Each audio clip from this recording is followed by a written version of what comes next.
Hey, what's going on, everybody? It's Sly here. Welcome back to another video. I am just pumping videos out at this point for Dragalia, dude. And I don't care. I'm excited as hell. But as it is the first day of the new month, we are now in October 2021. That means it is time for...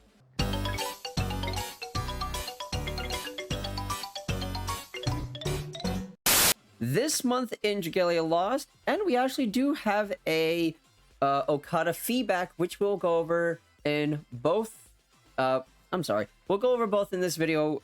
Is there anything else? Nope, that's it. All right, so let's start with this month in Dragalia Lost. All right, so obviously, you know, 3rd anniversary is going on. We know about all of this. You know, the freebies, Faith Forsaken raid. Yep, know all of this. This event takes place after chapter 22, so it's actually skipping ahead. Okay. So plans for this month. The Adventure of Regina will be featured in a prize showcase starting on 10/5 at 2 o'clock Eastern.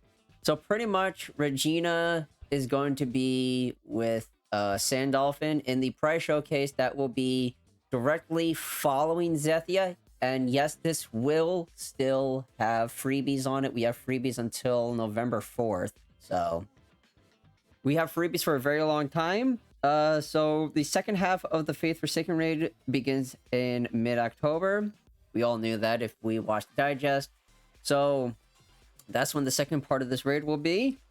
Time attacks. Oh god, Iblis. I just know I really hate Iblis. Just know I really hate him. I hate him beyond recognition. And then yes, Wind Legion will be getting their Trials of the Mighty for wedding Aui's Mana Spiral. So, fantastic. Surtur's Devouring Flame. Late October. So that means around the last week of October. But this is the final boss for Sinister of the Dominion. This means that Water will be getting their print slots, which is fantastic because now I can give my Gala Ellie-san her print slots that she deserves. So I'm actually really excited about this. So it's gonna be water. I don't know. I'm not sure. Maybe there will be something. I'm not sure. So yeah, part 1 of chapter 22 will be added on Halloween Day, which is fantastic. Ha, you.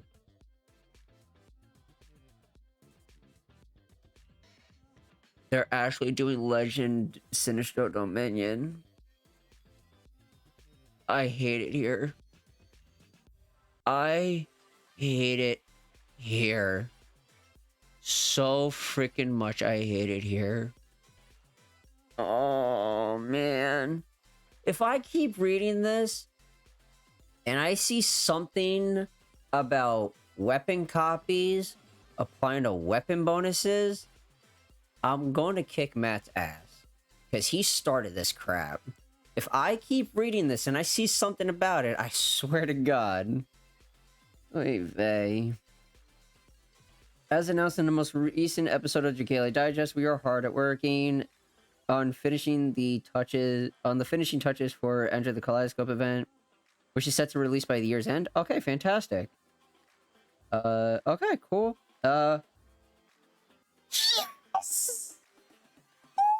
I just read those awards. 100 million gold and a sunlight stone. Oh! Ooh! Gimme, gimme, gimme, gimme, gimme, gimme, gimme, gimme, gimme, gimme, gimme, gimme, gimme, gimme, gimme. And I still have my Omni site too. I will do that later. Oh, please, please, please, please, please. Come here, come here, come here, come here, come here, come here, come here. Come here, come here, come here. Where are you? There you are. Yes! That's 1 out of 4. That's 1 out of 4 for Reborn Poseidon. Yes, I'm happy about that. Oh, that's fantastic. Not to mention, I needed that gold, as you can see, because I was low. Because... where is it? We'll just click on Agito weapons. Weapon bonuses. Boom. I finished all the blades. All the blades, so she can be higher. Yes. All right. Enough about that. Let's go over Okada's response letter as we normally get around this time. So this is between August 1st and August 30th, and then this was done on September 26th. All right. So right here, first one. In response to the news that the suggested teams feature will be updated in the near future to recommend the most successful teams for co-op quests, a player wrote in to request support for shared skills, even if they are not set automatically. At the moment, shared skills are not displayed, so players want to investigate the most popular loadouts in co-op are left guessing as to which shared skills are the best to use. To which Okada responds, the suggested teams feature was updated so that players can see what teams have been most successful in certain co-op quests in the version 2.12 update that was released around September 23rd. Okay. We will continually work toward improving this feature, and you will be able to set and view shared skills in the future update. Okay. Fantastic. Because you never know what somebody could be using for their shared skills. It's like, okay, so I have this team, but what shared skills did you use? Because you never know, like, what the shared skills are, because you could go in and take the wrong ones and then just screws it up, and you're like, well, it told me this, but I don't know what else to use, so very helpful. All right, second one. We've received a request to add the skip feature to the standard and expert difficulties of the Agito Uprising. Yeah, I heard about this, so let's see what Okada has to say. We will consider expanding the skip feature in a future update. As the game has grown older, players have had the chance to try their hand at a wide variety of high difficulty content, including Advanced Dragon Trials, the Agito Uprising, and Rise of the Sinister Dominion. But the upcoming edition of even more high difficulty quests, it behooves us to ensure that players are not overwhelmed by the amount of content available, so we are considering allowing certain quests to be skipped after they have been cleared for the first time. Fantastic! Because I can tell you right now, I'm getting a little sick and tired of just not being able to skip ticket expert stuff. So I would love, expert Agito, sorry. I would love for that to be a thing. So if we can, that would be fantastic. Okay, moving on to the next one. Although the AMP mechanic is still relatively new, the number of adventurers who make use of it is only going to increase over time, so players have requested the addition of an AMP filter to the sorting screen. AMPs can have... Okay, sorry. Let me say which Okada responds, because that just threw me off too. AMPs can have a significant impact on the performance of your team, so we will consider adding the ability to sort by AMPs in the future. That's actually fantastic, because if you need a strength AMP, you need to know who gives it. If someone gives a defense AMP, you know, you want to have that. And now with Galazethia, we have critical amps. So we're seeing a lot of amps. So it's nice to have that sorting filter. Okay. And then this is questions about the digest for the 3rd anniversary, which happened on September 23rd.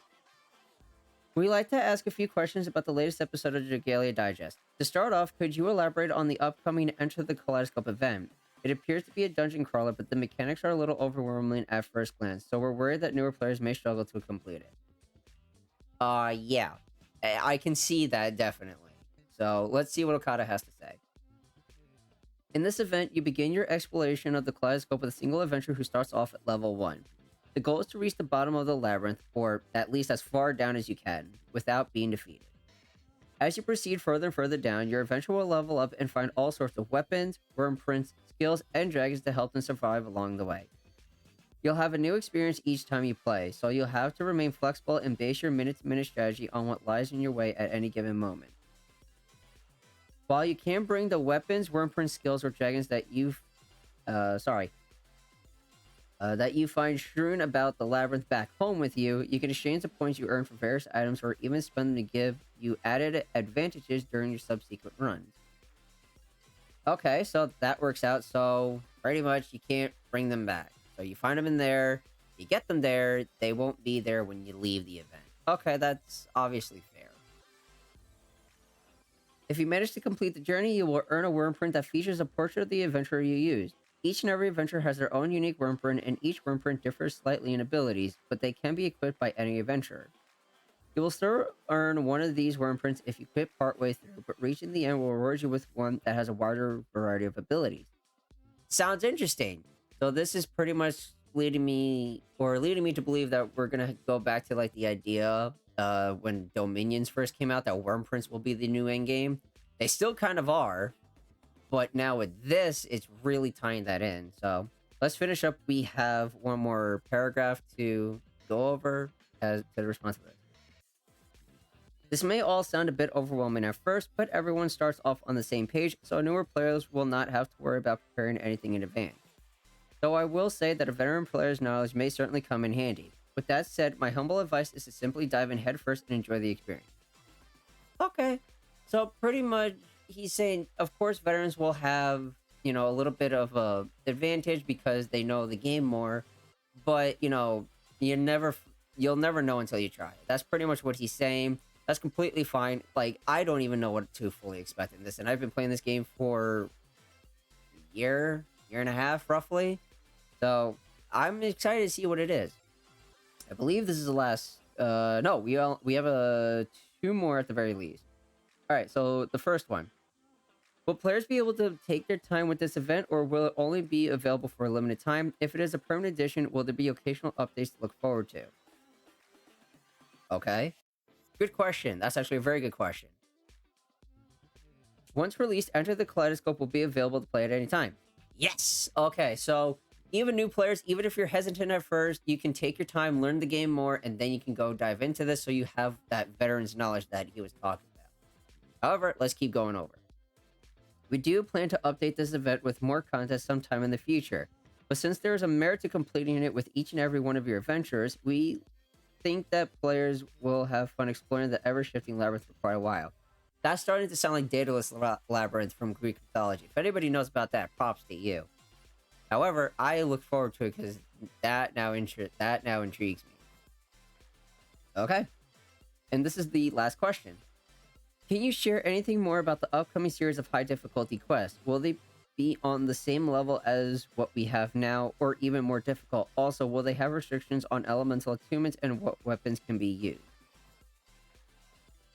And to which he responds, for those who have yet to watch the latest Dragalia Digest, these quests will have you face off against the 5 great worms in their primordial forms. Exactly why you're going up against these particular foes will be revealed in future story developments, but for now I can say that we plan to offer a variety of difficulties, with the most difficult naturally being extremely challenging. At the moment, we do not plan to impose any restrictions on the types of teams that players can put together. Good. The more variety that you can have with a team, the better. You always want to have that flexibility option because you never know, because let's say there is no nihility, right? And you're fighting a water boss, so you want to bring a wind unit, but you also want to have, like that safety of like maybe a gray shield or, just having double buffs from anybody that can allow it. So that's a fantastic thing to have. So props to you on that. And then that's pretty much the end of it. Okay. That's gonna wrap it up for the video. Thank you all so much for watching. I hope we all did learn a few things with this. I'm really glad to see that they did give us a nice reward for this month, which is 100 million gold and a sunlight stone, because I really needed that sunlight stone. But yeah, that's gonna be it for the video. Thank you all so much for watching. See you all on the next one. Take care. Bye.